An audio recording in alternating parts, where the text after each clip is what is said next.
fucked your girlfriend last night. While you snored and drooled, I fucked your love. She called me daddy and I called her baby and I smacked her ass.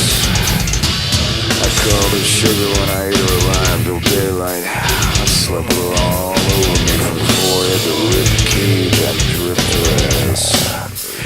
Sometimes I thought you might be spying, living out some brash fantasy, but no, you were knocked out. But we were all knocked out, you know, in a way.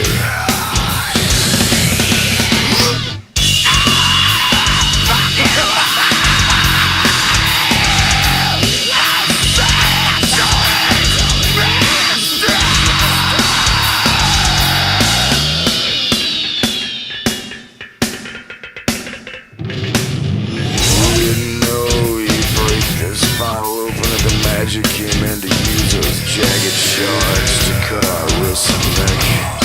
And you do it too, you're that kind of dude.